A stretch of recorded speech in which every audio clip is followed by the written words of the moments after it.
Aloha, my name is Fred Grissom. I'm a contractor, artist, designer, and all-around handyman extraordinaire in the beautiful state of Hawaii. My passion is creating livable spaces in homes, apartments, condos, and vacation rentals. My job experience has taken me all over the United States, from installing 8,000-volt security fences to running large metal roofing crews in the South. I am also a single parent, so my other passion is raising a strong, healthy, confident son. In my spare time, I like to surf, body surf, boogie board, skydive, pretty much anything crazy. Okay, so for today's video, I am going to be redoing this table. I found this on the side of the road. It's in pretty bad shape. It probably had a glass top. It probably broke, and that's why they got rid of this table. So we're going to refurbish this, make it nice and new, and I'll be putting this in my home. Okay, so the first step to restoring this table is removing all the old rust and loose paint from it. So I have a pretty rough sanding sponge that'll get the big areas of the table pretty good. And I also have a sanding paper, 120 grit, and this will help me get into all the crevices. And if you notice, there's a lot of tight areas in here, so this is our first process of restoring our table.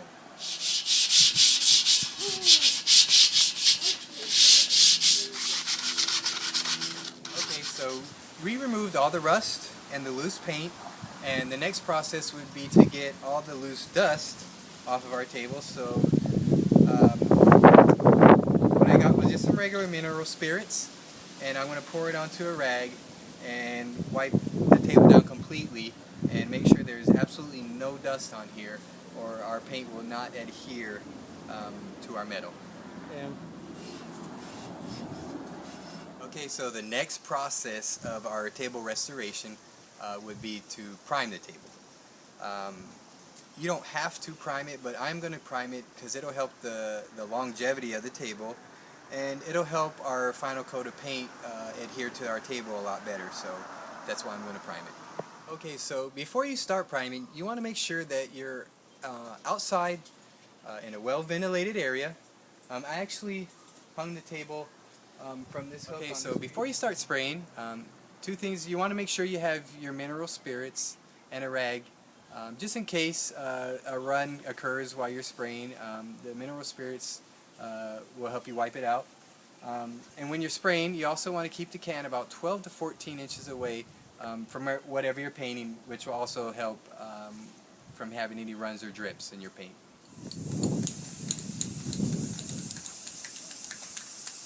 You also want to keep the can moving as much as possible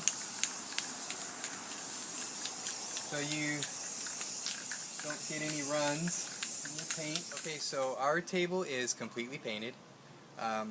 This used to be a glass table, and we're going to turn this into tile. We're going to put tile on the top. So what I did is I cut a 1/2-inch piece of plywood, and I used the 1/2 inch because we have this opening in the table, and we don't want our table to sag. So I used a 1/2 inch, and I cut it a 1/2 inch short of our table, and I will show you why later. Okay, so in our next process, I'm going to fasten our plywood to our metal frame.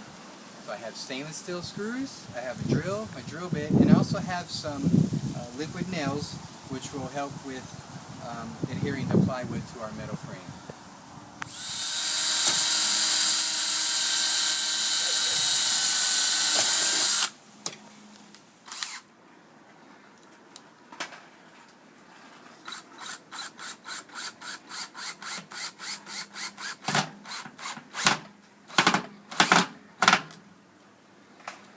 Also, if you can countersink your screws, that would be better, because then you won't have a bump in your tile won't stick up. So if you can countersink your screws into the wood, that'd be ideal. Okay, so now we have our wood fastened to our table. I also have some tile left over from a job that I think would be ideal for our table. think the smaller the tile, the better. Then you can do maybe a nice layout.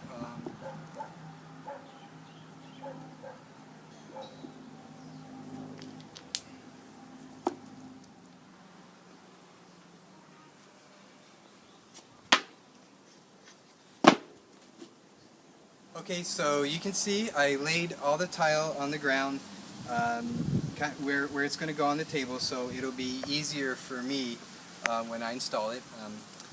I am going to use a liquid nails. It's actually meant for tile. I kind of like it better than using thin set on such a small area.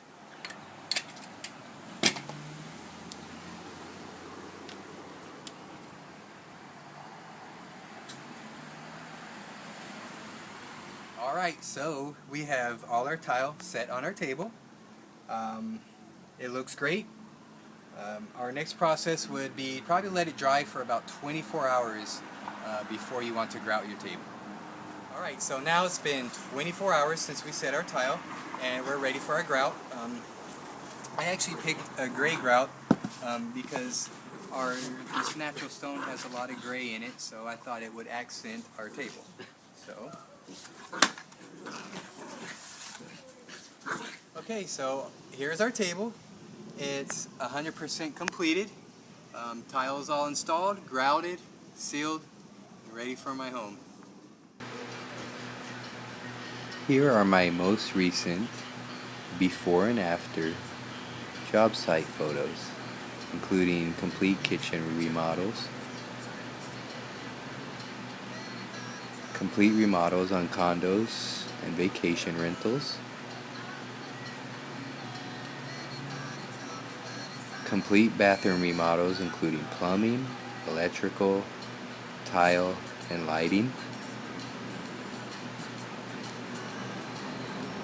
Also, metal roofing.